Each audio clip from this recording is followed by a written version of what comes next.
Hello everyone, welcome to my YouTube channel S G studies. तो जैसा कि आज हम पढ़ने जा रहे हैं हमारे 7th स्टैंडर्ड का 11th chapter, that is Marathas the protectors of nation. What?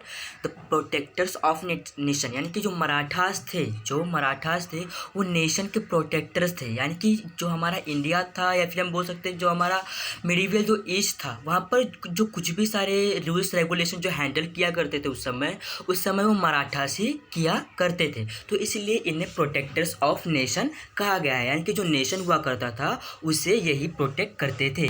After the Bajirao वंश, Shahu Maharaj appointed his son Balaji Bajirao alias Nana Saheb the Peshwa. यानी कि जब बाजीराव की मृत्यु हुई, हमने लास्ट चैप्टर में क्या पढ़ा कि जो बाजीराव की मृत्यु हुई, तो उनके बाद जो शाहू महाराज थे उन्होंने बालाजी की जो बाजीराव के बेटे थे, कौन? बालाजी बाजीराव, जिनका हम उनको प्यार से नाना साहेब भी बुलाया करते थे। तो वो एक पेशवा बने जब बाजीराव की मृत्यु हुई उनके बाद। Following the invasion of Nadir Shah there was instability in Delhi. अब जो दिल्ली था वहाँ पर किसका इन्वेशन हुआ? नादिर शाह का मतलब उसने आक्रमण किया, इसलिए दिल्ली में बोल सकते हैं कि हम जो दिल्ली में अक्सर मुगल्स रहा करते थे, तो वहाँ पर एक इंस्टेबिलिटी आ गई थी, यानी कि बोल सकते हैं कि अशांति आ गई थी। इन this circumstances Nana Saheb tried to establish the Maratha rule in the north. यानी कि इसी के चलते जो नाना साहब थे उनको लगा कि जो अभी वहाँ पर मुगल रहते हैं, कहाँ पर? दिल्ली में मुगल रहा करते थे। तो जब नादिर शाह ने वहाँ पर आक्रमण किया तो वहाँ का जो कंडीशन था एकदम थोड़ा सा हिल गया था। इसीलिए नाना साहब ने क्या सोचा कि मुझे अभी मेरे पास एक अच्छा मौका है कि मैं जो नॉर्थ है वहाँ पर जाके खुद का बोल सकते हैं राज कायम कर सकूँ, वहाँ पर खुद का मराठास का जो स्टैब्लिश कर सकते हैं। Ahmad Shah Abdali posed a challenge to the Marathas at Panipat. यानी कि जो अहमद शाह जो अब्दाली था, जो अफगान का रूलर था, कहाँ का रूलर था? अहमद शाह अब्दाली अफगान का रूलर था। तो उसने मराठास को पानीपत के लिए, मतलब बोल सकते पानीपत के लिए किस तरह उसने उनको आकर्षित किया कि आप आके हमसे पानीपत का युद्ध कीजिए, किस तरह उसने खुद का चाल चला, वो we shall learn about this development in this chapter. उसके बारे में हम इस चैप्टर में डिटेल से पढ़ने वाले हैं। Situation in the north. What? Situation in the north, यानी कि जो नॉर्थ का था वहाँ का सिचुएशन किस तरह हुआ भी वो देखते हैं। The region to the north west of Ayodhya province at the foothills of Himalaya was called Rohilkhand. यानी कि जो रीजन था, कहाँ का? जो अयोध्या, जो सब बोल सकते हैं कि जो अयोध्या है ये सब नॉर्थ वेस्ट के साइड आता है। कहाँ पे आता है? North west. अयोध्या जो है वो उत्तर प्रदेश में है, तो हमारा जो उत्तर प्रदेश है वो एक नॉर्थ वेस्ट के साइड में है। तो वहाँ पर क्या था? एक अयोध्या नाम का प्रोविंस था, जो अयोध्या के जो मतलब एक हिमालय था, अयोध्या के यहाँ पर एक हिमालय था। तो वहाँ के जो हिमालय था उसके नीचे जो बस्ती थी, मतलब हम देख सकते हैं बहुत सारे ऐसे पर्वत हुआ करते हैं जिसके नीचे बहुत गाँव बसा हुआ करता है। तो वही जो हिमालय था उसके नीचे जो गाँव बसा था उसे ही रोहिलखंड कहा जाता है। क्या कहा जाता है? रोहिलखंड, क्योंकि वो फुट हिल्स यानी कि जो हिमालय है उसके नीचे बसा हुआ था। इन द 18th सेंचुरी, ये कब की बात है? 18th सेंचुरी में। अब ये सब हम बोल सकते हैं ये सब हट के दूसरा गांव भी बस चुका है, पर ये जो हम अभी बात कर रहे हैं वो 18th सेंचुरी की है। The Pathans who had migrated from the Afghanistan had settled in this region. अब जो अफगान जो मतलब जो अफगान जो लोग थे, या फिर हम बोल सकते हैं जो पठान्स लोग थे, जट लोग थे, अफगानिस्तान के जो लोग थे उन्हें पठान्स ऐसा कहा जाता था। कुछ जट्स हुआ करते थे और भी कुछ लोग हुआ करते थे। तो जब अफगानिस्तान से वो आकर इस रोहिलखंड में रहने लगे तो इन्हें क्या कहा जाता है? रोहिलास कहा जाता है, या फिर हम बोल सकते हैं मतलब ये यहाँ आकर सेटल हो गए और they were known as Rohillas, और इन्हें ही रोहिलास कहा जाता है। अगर आपसे पूछे कि रोहिलास कौन थे, वहाँ पे किस तरह बसे, तो आप बोला कि जो अफगानिस्तान था वहाँ से वो माइग्रेट हुए, मतलब वहाँ कर छोड़ के वो इंडिया के रिच, मतलब इंडिया में इतनी अमीरी देखकर वो कहाँ पर आए? रोहिलखंड में आए, तो इसलिए उन्हें रोहिलास कहा जाता है। The Rohillas had wrought havoc in the Doab region of the Ganga and Yamuna rivers. यानी कि जो रोहिलास थे उन्होंने मतलब wrought havoc यानी कि उन्होंने तबाही मचा रखी थी। कहाँ पर? जो ऐसा तो नहीं है कि मतलब जो रोहिलखंड था वहाँ पर खाली ये पठान लोग रहा करते थे, ऐसा तो नहीं था ना, वहाँ पर कुछ लोग पहले से भी रहा करते थे। तो उनको ये लोग तकलीफ देते थे। कौन? ये रोहिलास लोग, जो अफगान से आए थे पठान लोग, उन्हें रोहिलास कहा जाता था। और ये बहुत ही तबाही मचाया करते थे गंगा यमुना रिवर्स के पास जो लोग रहा करते थे। The nawab of Ayodhya invited the Marathas to subdue the Rohillas. यानी कि जो अब कोई भी एक स्टेट हो, कोई भी एक जगह, वहाँ पर कोई ना कोई एक नवाब होता है जो कि पूरे एरिया को देखता है। तो वहीं का एक नवाब था, तो वो मतलब कंट्रोल नहीं कर पा रहा था रोहिलास को, वो रोहिलास को कंट्रोल नहीं कर पा रहा था, क्योंकि उनकी जो पठान्स की जो आर्मी थी वो बहुत ही बड़ी थी। तो इसीलिए जो नवाब था उसने मराठास को आमंत्रित किया कि आप आकर रोहिलास को हराइए और हमें बचाइए। द मराठास चैस्टिसाइज द रोहिलास, और इसी वजह से जो मराठास थे उन्होंने रोहिलास को, मतलब रोहिलास के ऊपर बहुत ही भारी पड़े। द कन्फ्लिक्ट विद अफगान, अब क्या देखेंगे हम, द कन्फ्लिक्ट विद अफगान, यानी कि अफगान के साथ किस तरह कन्फ्लिक्ट हुआ, कौन था उसमें कौन नहीं था वो भी देखेंगे। कन्फ्लिक्ट यानी युद्ध हो सकता है अफगान, मतलब अफगान के साथ किस तरह कन्फ्लिक्ट हुआ, किसका। Ahmad Shah Abdali the ruler of Afghanistan, जैसा कि मैंने आपको बताया जो अहमद शाह अब्दाली जो था वो एक रूलर था, कहाँ का, अफगानिस्तान का, जो पाकिस्तान के बाजू में जो कंट्री है, मतलब जो कंट्री है उसे अफगानिस्तान कहा जाता है। तो वहाँ का रूलर कौन था, Ahmad Shah Abdali. Was attracted by the riches of India, अब उसने क्या देखा कि मेरे जो पठान्स जो लोग हैं वो रोहिला के नीचे जाकर रहने लगे, तो वहाँ से उन लोग संदेश भेजने लगे, किसको संदेश भेजने लगे, अहमद शाह अब्दाली को, कि इंडिया में बहुत ही ज़्यादा धन है, बहुत ही ज़्यादा टेम्पल्स है जहाँ पर बहुत सारे खजाने रखे हुए हैं। तो इसी वजह से जो अहमद शाह अब्दाली जो था वो अट्रैक्ट हुआ, कहाँ पर अट्रैक्ट हुआ, इंडिया में अट्रैक्ट हुआ कि जाकर वो भी उसमें कुछ पार्टिसिपेट कर सके। ही मार्च ऑन पंजाब इन 1751, और 1751 में वो पंजाब में अटैक कर कर वहाँ की जो लोग थे उनको अपने अंदर कर कर वहाँ पर रहने लगा। There was anarchy in the Mughal territory, अब जो पंजाब जो था ये कहाँ पे आता है, नॉर्थ साइड में आता है, कहाँ पे आता है, नॉर्थ साइड में। तो इसी वजह से जो मुगल जो टेरिटरी था उनको भी कुछ घाटा होने लगा, मतलब जाहिर सी बात है, जो अगर दूसरे कंट्री का कोई लोग आ रहा है तो वो अगर उनके पास जाता है, मुगल के पास, तो उनको कुछ ना कुछ घाटा तो होगा ही, वो उनको भी अपने अंदर कर लेंगे। तो इसीलिए Mughals were facing the threat of Abdali's invasion, और इसी वजह से जो मुगल्स जो थे उन्हें अब्दाली का जो इन्वेशन हुआ उसके वजह से बहुत ही तकलीफ होने लगी। In this circumstances the Mughal founded it necessary for their own protection, और इसी वजह से जो ये माहौल चल रहा था, जो ये सर्कमस्टेंस चल रहा था, उसमें जो मुगल्स को क्या लगा कि हमें एक अपने प्रोटेक्शन के लिए कुछ ना कुछ तो हमें करना होगा। हाँ, he to seek help of Marathas, और इसी वजह से जो मुगल्स थे उन्होंने मराठास की वो मतलब उन्हें इनवाइट किया कि हमें बचाइए, जो अब्दाली है वो हम पर रूल कर रहा है। तो उन्होंने मराठास को हेल्प के लिए बुलाया। The emperor was sure of Maratha strength and integrity, यानी कि जो एम्परर था, कौन सा एम्परर, अब्दाली नहीं बल्कि जो मुगल एम्परर था, उसको पता था कि जो मराठा से वो बहुत ही ज़्यादा स्ट्रेंथ थे, उनके पास बहुत ही अच्छी आर्मी से, और वो एक ईमानदार भी है, एक वफ़ादार लोग भी है। इंटीग्रिटी यानी ईमानदार या फिर जो वफ़ादार लोग भी उनमें भरे हुए हैं, इसलिए उनकी जो आर्मी है वो एकदम स्ट्रेंथ है। इसलिए उन्होंने जो एम्परर था उसने किसको बुलाया, मराठास को बुलाया खुद के प्रोटेक्शन के लिए। There was no other power strong enough to protect Delhi, अब ऐसा कोई पावर बचा ही नहीं था कि अब्दाली से मुगल्स को बचा सके, इसलिए मुगल लोगों ने खाली और खाली मराठास को ही आमंत्रित किया कि हमें प्लीज़ बचा लीजिए। Therefore the emperor enter into a treaty with the Marathas in April 1752, और इसी के चलते 1751 में अब्दाली आया, तो 1752 में मतलब एक साल अब्दाली उनके ऊपर राज किया, और इसी वजह से जो मराठा जो थे वो किसके साथ आगे, मुगल एम्परर को साथ में लेकर उन्होंने अब्दाली को रोकना चाहा कि वो वापस अपने अफगानिस्तान में चला जाए। अकॉर्डिंग टू दिस ट्रीटी, अब जाहिर सी बात है मराठास जो हैं, जो मराठास है वो ऐसा फ्री में कुछ काम करेंगे नहीं कि मुगल्स ने बुलाया तो हम भी चले जाएंगे, ऐसा तो कुछ नहीं होगा ना। उन्हें तो कुछ चाहिए ना, कि हम उनकी हेल्प कर रहे हैं तो उन्हें भी कुछ चाहिए, कुछ धन पैसा ज़मीन जायदाद कुछ तो चाहिए ना। तो एक ट्रीटी थी, मतलब एक बोल सकते कि एक उनके बीच में डील हुई थी, ट्रीटी यानी उनके बीच में उन्होंने डील की थी कि अगर हम आपकी हेल्प करते हैं तो आप हमारे लिए क्या करोगे। The Marathas agreed to protect the Mughal power from the enemies like the Rohillas, Jats, Rajputs and the Afghans यानी कि उन्होंने डील रखी मुगल एम्परर के बीच में और खुद के बीच में कि हमें डील रखेंगे, तो उसके लिए अगर आप ये डील अगर मानते हो तभी हम आपको जट, रोहिलास, अफगान से जो लोग हैं उनसे आपको प्रोटेक्ट करेंगे। इन रिटर्न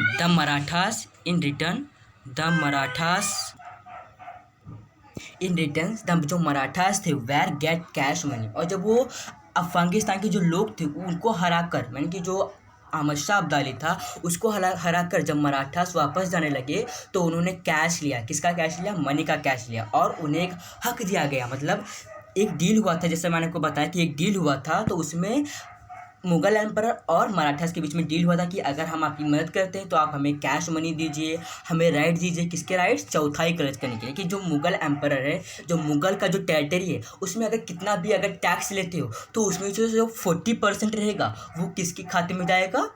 मराठास के खाते में। मतलब यानी उसका जो हक रहेगा वो मराठास लेंगे, वो मराठास लेंगे चौथाई, यानी कि जो चौथा हिस्सा यानी कि 40% जो कैश है वो मराठास कलेक्ट करेगी। In this territory on the Punjab, Multan, Rajputana, Sindh and Rohilkhand and, और मतलब जो पंजाब था, मुल्तान था, राजपूताना जो था, ये सब मुगल टेरिटरी में आया करता था। तो उसमें से अगर कितना भी कैश जब मुगल कलेक्ट करते हैं तो मुगल उसमें से 100% कैश में से 40% जो कैश है वो किसको देंगे? मराठास को देंगे, क्योंकि उन्होंने अब्दाली को हराया और मराठास ने किसकी? मुगल एम्परर की मदद की थी, इसलिए। And the subedari of Ajmer and Agra province, यानी कि जो अजमेर जो और आगरा जो प्रोविंस था उसमें सूबेदारी भी दिया गया। एज पर द ट्रीटी, जो ट्रीटी हुआ था, ट्रीटी यानी जो डील हुआ था इनके बीच में, वो क्या था?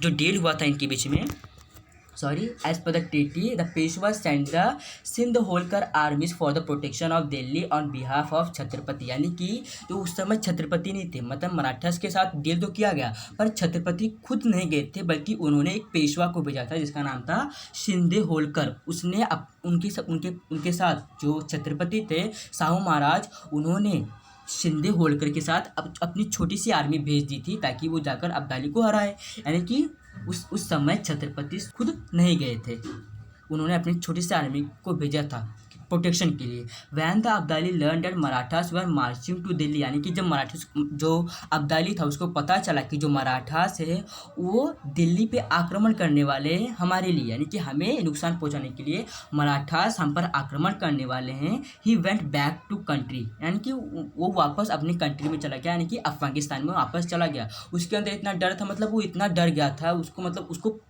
हमने देखा कि पिछली बहुत बार भी मराठास और अफगानिस्तान के राजा के बीच में बहुत लड़ाई हुई है, तो इसीलिए जो अफगान का जो राजा था अब्दाली, उसको पता था कि हम तो मराठा से जीत नहीं पाएंगे, इसलिए क्यों फालतू में ऐसा सब करने का, इसलिए वो वापस अफगानिस्तान चला गया। Because the treat of Abdali was thus the वॉटेड ड्यू टू मराठास, और वो क्यों गया? क्योंकि अब्दाली जो था वो मराठा से, मतलब वो पहले भी लड़ चुका था मराठा से, तो इसलिए उसके अंदर थोड़ा डर था। The emperor gave them chauthai rights to the Mughal सुभाष, यानी कि जो मुगल सुभाष जो थे, जो मुगल के जो लोग थे, उन्होंने मराठास को चौथाई का राइट्स दे दिया। द सुभाष इंक्लूड, जो सुभाष था उसमें क्या क्या था? कबूल था, खांधार एंड पेशवार, जो ये सारी जगह थे, वहाँ पर मराठास को अपने 40% लेने थे। थ्रू द सुभाष were previously a part of the Mughal empire, अब जो ये सुभाष जो था ये पहले मुगल एम्पायर के पास ही था, पर जब अब्दाली आया तो उसने थोड़ी बहुत रीजन पे कब्जा कर लिया था, यानी कि जो उसके साइड, जो पाकिस्तान के जो साइड जो स्टेट्स थे उनके ऊपर अभी भी अफगान के जो राजा अब्दाली जो था उसका थोड़ा बहुत कब्जा था। पहले मुगल एम्पायर का था, इसलिए मतलब समझ लो पहले मुगल एम्पायर का था, पहले ये मुगल एम्पायर का था, पर जब अब्दाली आया तो उसने उसको मतलब जो कुछ स्टेट्स थे उसके ऊपर उसने कब्जा कर लिया। तो जब वो जाने लगा तो उसने कुछ स्टेट्स को अपने पास ही रखा, कुछ स्टेट्स को मतलब वहाँ पे उसने अपने सैनिक तैनात कर रखे थे, तो इसीलिए वो जो कुछ स्टेट्स थे वो किसके अंदर थे? वो अब्दाली के अंडर थे, इसलिए मतलब वो पहले मुगल के अंडर थे, पर बाद में जब अफगानिस्तान का राजा आया अब्दाली तो उसने सारी चीज़ें अपने अंडर कर लिए। Now they part of Abdali Afghanistan, यानी कि जो अब वो किसके पार्ट थे? अब वो अफगानिस्तान की जो राजा था अब्दाली उसके मतलब उसके अंडर थे, उस पर अभी मराठास भी मुगल्स उसके ऊपर कब्जा नहीं कर सकते थे। पर वो मराठास फिर भी ऐसे नहीं थे कि वो हार मान जाए, वो फिर भी चाहते थे कि हम इन जो अफगानिस्तान के जो लोग हैं जो अभी थोड़ा थोड़ा हमारे देश में रुके हुए हैं, हम उन्हें वापस पूरे अफगानिस्तान में भेज देंगे। As per the treaty it was a duty of Maratha. अब जो उन्होंने ट्रीटी जो लिया था, उन्होंने ट्रीटी लिया था जिसके मतलब एक डील था कि हम सारी चीज़ों को अपने 40% तो हमारा लेंगे ही, हमारा 40% लेंगे। तो उसी के जो वो ड्यूटी था मराठास का कि हम वो जो सभा जो है वो अब्दाली से वापस हम मुग़ल एम्पायर में शामिल करेंगे, क्योंकि अगर वो वापस मुग़ल एम्पायर में शामिल करेंगे तभी तो 40% ले पाएंगे, उसके पहले वो कैसे 40% लेंगे। हाँ, Abdali's however wanted to bring under the Afghan control, यानी कि जो अब्दाली जो था उसको लगा कि मराठास हम पर वापस आक्रमण कर सकती है, क्योंकि उनके जो स्टेट्स है वो थोड़े बहुत स्टेट्स हमारे पास हैं, वो इसलिए वो वापस हम पे हमला कर सकती हैं। The region up to Punjab, और उन्होंने जो अफगानिस्तान का जो राजा था वो पंजाब तक मतलब उसका जो सैनिक लोग वहाँ तक तैनात थे, यानी कि जो उनके अफगानिस्तान के जो सैनिक थे वो खाली दिल्ली से भागे थे, मतलब अफगानिस्तान के रास्ते भागे थे पर पूरे अफगानिस्तान नहीं गए थे। So a conflict between Marathas and Abdalis was imminent and inevitable, यानी कि उनके बीच का जो लड़ाई झगड़ा चल रहा था अब्दालिस और मराठास एम्पायर के बीच में, वो अभी भी कंटिन्यू चल ही रहा था, वो मतलब पूरी तरीके से ख़त्म नहीं हुआ था। अब देखते हैं रघुनाथ राव ब्रदर ऑफ पेशवा, यानी कि जो रघुनाथ राव जो थे वो किसके भाई थे, पेशवा नाना साहब के भाई थे, यानी कि उनके कलीग थे।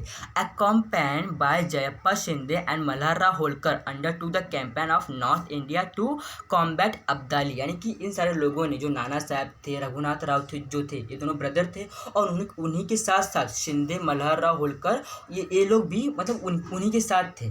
मतलब जो रघुनाथ राव और नाना साहब ये दोनों ब्रदर थे, पर इन दोनों ने कुछ नीचे के जो लोग थे, शिंदे, मल्हारराव होलकर, जो एक लोग थे, इनके साथ इन सारे लोगों ने एक साथ जाकर अब्दाली के जो कुछ जगह थे उनके बीच में झगड़ा होने लगा। कॉम्बैट मतलब इन्होंने सोचा कि हम अब्दाली को वापस हराएंगे। The local rulers in the north saw the Marathas from the south as their competitor, यानी कि जो लोकल रूलर्स थे जो नॉर्थ में रहा करते थे, यानी कि जो मराठास थे वो डेक्कन प्लेट्यू में यानी कि साउथ में रहा करते थे। तो जब वो नॉर्थ के जो मतलब जो नॉर्थ रूट था, जब वो वहाँ से जाया करते थे तो जो नॉर्थ के जो मराठास थे वो अब्दाली के कंट्रोल में थे, यानी कि वो जो नॉर्थ के मराठास थे वो कैश की वजह से बिक गए थे, किसको, अब्दाली को बिक गए थे कि हम अब अब्दाली का साथ देंगे, ऐसा नॉर्थ वाले माना करते थे। पर जो साउथ के जो पीपल्स थे, वो जो मराठास, वो एकदम वफादार थे। They did not take into account and broad vision of Marathas and remain neutral, यानी कि वो लोग थे जो नॉर्थ साइड में जो रहा करते थे वो ना तो अब्दाली का उतना साथ दिया करते थे ना मराठास का उतना साथ दिया करते थे, वो एकदम न्यूट्रल रहा करते थे, पर ज़्यादातर वो साथ अब्दाली का ही दिया करते थे। अभी देखते हैं वो अब्दाली का किस तरह साथ दिया करते थे। Offering no help on the Marathas, यानी कि जो नॉर्थ के जो लोग थे, जो मराठास थे, वो मराठास थे, पर फिर भी वो कोई भी हेल्प नहीं करते थे जो डेक्कन प्लेट्यू के जो मराठास थे, यानी कि जो शिंदे होलकर, मल्हारराव होलकर, जो ये लोग थे उनका साथ नहीं दिया करते थे नॉर्थ वाले मराठास, यानी कि जो दिल्ली के साइड के मराठास, पंजाब के साइड के मराठास, वो उनको हेल्प नहीं करते थे। They did not like Maratha supremacy and intervention in the Delhi code, यानी कि जो नॉर्थ के जो लोग थे, जो दिल्ली के जो लोग थे, जो मराठास, उन्हें हमारे जो साउथ मराठास थे वो उन्हें अच्छा नहीं लगता था, नॉर्थ वालों को अच्छा नहीं लगता था कि ये आके हमसे लड़े या अब्दाली को हराए, उन्हें ऐसा सब अच्छा नहीं लगता था, क्योंकि गलती उन्हीं की थी, क्योंकि उन्हें साउथ के जो मराठास थे उनको हेल्प करना चाहिए पर वो हेल्प नहीं कर रहे थे। Surajmal Jat and Rani Kishori were only ones who help the Marathas wanted in the battle of Panipat, यानी कि जो बैटल ऑफ पानीपत हुआ था उसमें खाली सूरजमल जट और रानी किशोरी जो थे, जो नॉर्थ में रहा करते थे, खाली यही 2 पर्सन्स थे, और इन्हीं 2 पर्सन्स की जो आर्मी थी उन्होंने खाली मराठास को हेल्प किया था, किसमें, जब बैटल ऑफ पानीपत में जब उनके सैनिक घायल हुए थे। Also some of orthodox sects in the north saw Marathas as people belonging to their religion, यानी कि जो नॉर्थ में जो मराठास रहा करते थे वो साउथ के मराठास के साथ मतलब कुछ रिलीजन का मतलब रिलीजन की वजह से कि ये छोटी जाति का है, बड़ी जाति का है, इसके जरिए वो भी इसलिए वो इन्हें हेल्प नहीं करते थे साउथ वालों को। They too left aside the broad vision of Marathas, यानी कि वो मराठास से ज़्यादा दूर रहा करते थे। They persuade Abdali to invade India with a view to reducing the Maratha might, यानी कि जो नॉर्थ वाले तो पहले से जलते थे किससे, साउथ मराठास से, वो पहले से ही जलते थे। तो इसीलिए जो नॉर्थ मराठास जो थे उन्होंने किसको, अब्दाली को बुलाया, किसको, अब्दाली को बुलाया कि आप वापस इंडिया में क्या करो, इन्वेशन करो, आक्रमण करो, ताकि जो मराठास के जो माइट है, जो वो खुद के ऊपर मतलब घमंड नहीं करते थे, पर नॉर्थ वालों को ऐसा लगता था कि साउथ मराठास बहुत ही घमंड करते अपने ऊपर, बहुत ही शौर्य दिखाते हैं। तो इसीलिए नॉर्थ मराठास ने अब्दाली को बुलाया कि आप आकर यहाँ पर आक्रमण कीजिए, कहाँ पर, इंडिया में। दे expected the Abdali would defeat the Marathas. अब जो नॉर्थ मराठास को क्या लगता था, उनको ऐसा लगता था कि जो अब्दाली आएगा और ये साउथ की जो मराठास है उनको मार गिराएगा, उन्हें खदेड़ देगा, पर ऐसा कुछ भी नहीं हुआ। And the drive them away back to south, और उन्हें लगता था कि ये वापस इन्हें मतलब जो अब्दाली जब आएगा तो साउथ मराठास को वापस साउथ में भेज देगा, बियॉन्ड द रिवर नर्मदा के उस साइड इन्हें खदेड़ देगा, पर ऐसा कुछ भी नहीं हुआ। अब देखते हैं मराठास स्टैंडर्ड ऑन अटॉक, यानी कि मराठास ने किस तरह अपना झंडा अटॉक में लहराया, अभी वो हम देखते हैं। हाँ, अभी जो मराठास का जो स्टैंडर्ड अटॉक था इसको हम यहीं पे स्टॉप करते हैं, और जो हमारा नेक्स्ट लेक्चर आएगा तभी हम आपको दूसरा जो हमारे सेकंड और थर्ड लेक्चर के जो वीडियोस है वो आपको दे देंगे। तो यहीं पे हमारा स्टॉप करते हैं। तो कैसा लगा आपको video, please like share subscribe जरूर करिएगा। थोड़ा सा भी अच्छा लगा हो तो प्लीज़ हमें कमेंट करके ज़रूर बताइएगा। तो मिलते हैं हमारे नेक्स्ट वीडियो में, तब तक के लिए बाय बाय।